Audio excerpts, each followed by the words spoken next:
세상에 체와 용이라는 개념이 있습니다.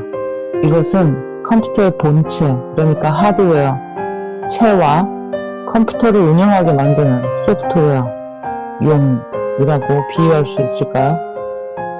체, 그러니까 하드웨어를 바꾼다는 것이 어려운 일입니다. 원래 태어날 때 가지고 나온 첨성, 기질, 본성 등으로 볼 수 있으니까요. 살면서 가지고 가야만 하는 디폴트 값이기 때문입니다. 명리하는 사람들이 흔히 너는 그랜저로 태어났다, 너는 모닝으로 태어났다라고 비유하는 것이 비슷한 맥락입니다. 그리고 용이라는 개념은 그 하드웨어에서 내가 사용할 수 있는 프로그램과 같다라고 볼 수 있습니다. 내가 자주 사용하는 앱 또는 프로그램들이 있죠. 어떤 사람들은 게임 프로그램을, 어떤 사람들은 문서 프로그램을, 또 어떤 이들은 주식 프로그램을 자주 또는 매일 사용하는 것과 같다라고 볼 수 있습니다.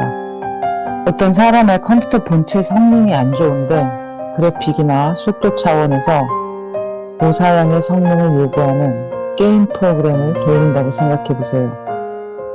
자신의 그릇에 맞는 일을 해야 하는 게 맞습니다. 저는 신사대원으로 바뀌면서 이 시간이 그렇게 편하지는 않습니다. 타고난 기질과 하드웨어를 뜯어고치는 듯한 느낌이 강하게 들기 때문입니다. 살던 대로 익숙한 방식대로 쭉 굴러가던 자동차가 서서히 멈추어 서서 이제 좀 너를 개조해야 되겠다라면서 나를 새롭게 바꾸고 환경을 바꾸고 인연을 정리하고 하는 등의 일들을 벌여나가는 것이 대운을 맞았으니 새 옷으로 갈아입자라는 말처럼 그렇게 쉬운 일이 아니라는 이야기입니다. 마치 뱀이 허물을 벗듯이 새가 알에서 깨어나오듯이 혹은 애벌레가 나비가 되려는 듯이 그런 인내와 인구의 고통이 느껴지는 대운 변화의 초읽기입니다. 대운의 이런 느낌을 좀 더 디테일하게 잠깐 이야기하면 일단 주변 사람들이 낯설게 보입니다. 나와 10년, 20년 혹은 더 길게 알고 지내온 사람들이 나와 무슨 공간과 관계성이 있나 하고 회의감을 깊고 크게 가지게 됩니다.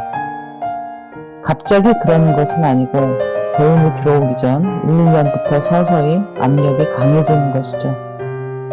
그들은 거기 그냥 늘 있던 대로 있는데 나의 시각과 감각, 그들에 대한 태도가 바뀌는 것입니다. 현재 터를 바꾸려고 하는 이사도 마찬가지입니다. 이 집에서 오래오래 살면 좋겠다라는 생각이 바뀐 것입니다. 하지만 1년 전에도 새로운 이사터를 찾아 여기저기 다녔던 것을 주변 사람들은 알고 있습니다. 여기 이곳이 답답하다. 새 환경을 만나고 싶다. 새 집에 가고 싶다.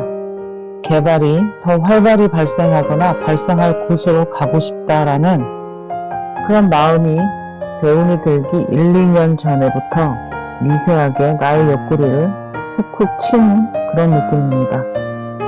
사람들은 대운의 기운이 들어와서 이런 마음이 드는 것을 모르기 때문에 오로지 너의 의지, 너의 마음이 이런 상황을 만든 것이라고 말할 수 있습니다.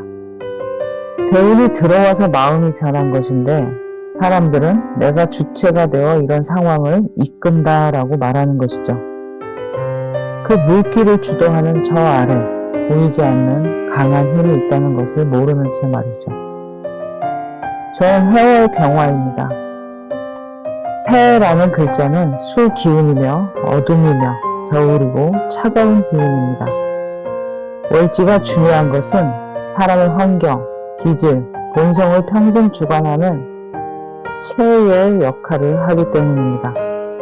그리고 저희 새롭게 맞이하는 신사대운은 그 체를 강하게 요동치게 만드는 사해충이 만들어지죠. 육양의 가장 강한 양의 기운 사화와 유금의 가장 강한 음의 기운 해수가 맞대결을 하고 있습니다.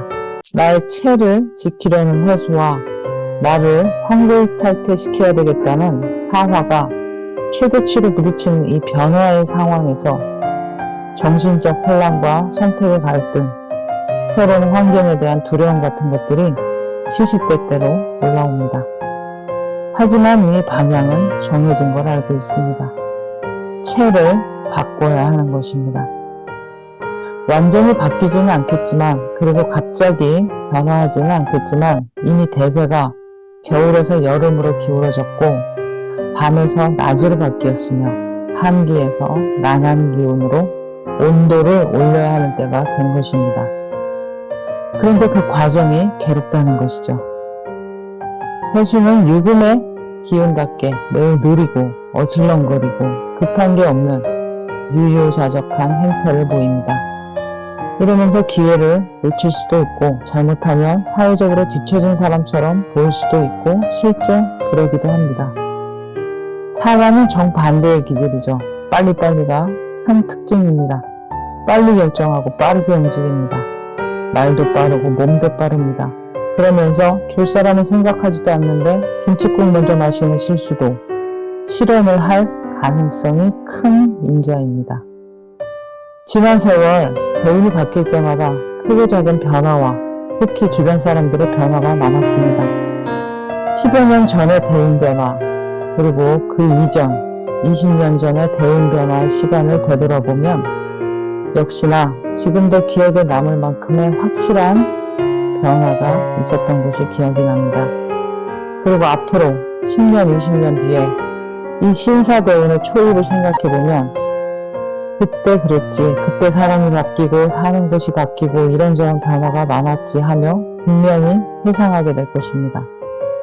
지난 세월 대운의 기세를 장악했던 임묘진, 봄의 시간을 되짚어보면 많은 성장을 했다 하는 생각이 듭니다. 고등학교 친구들에게 학창시절보다 지금이 낫다라는 말을 듣기도 했습니다. 병화는 목과 화의 계절의 제 역할을 할 수 있으니까요. 그런 대운의 흐름은 병화에게 해운이고 무기라고 할 수 있습니다. 몇 년 전에 제가 지금 맞이하는 신사대운에 대한 예상을 했었습니다. 분명하고 확실한 변화가 있을 것이고 폭풍이 몰아치는 시간이 올 것이고 그 폭풍 속에 뛰어들어야 하지만 쉽지는 않을 것이다 라고요. 그 변화의 한복판에 서 있는 지금 현실은 말 그대로 생생하게 몰아치는 파도에 멀미가 나고 있는 듯 합니다. 변하고 적응해라. 변하지 않으면 안 된다. 더 업그레이드 해라. 다른 곳으로 가라. 일도 바꿔봐라. 밝은 곳으로 나와라. 밝고 환한 사람들을 만나라 하는 그런 외침이 하루하루 저를 자각시키고 채찍질하며 몰아갑니다. 버티려는 해수, 바꾸려는 사화, 사회충의 맞대결에서 채와 용의 자리 싸움에서 누가 어떤 방식으로 이기게 될까요? 설탕, 아이스크림 먹듯이 쉽게 가지 않고 이렇게 많은 인내심을 발휘하고 이렇게 많은 고심과 쓴맛을 맛보게 하니 좋은 결과가 있지 않을까요? 좋은 것은 항상 어렵고 힘든 성취 과정이 있으니까 말이죠. 여러분의 소소한 응원을 부탁드립니다.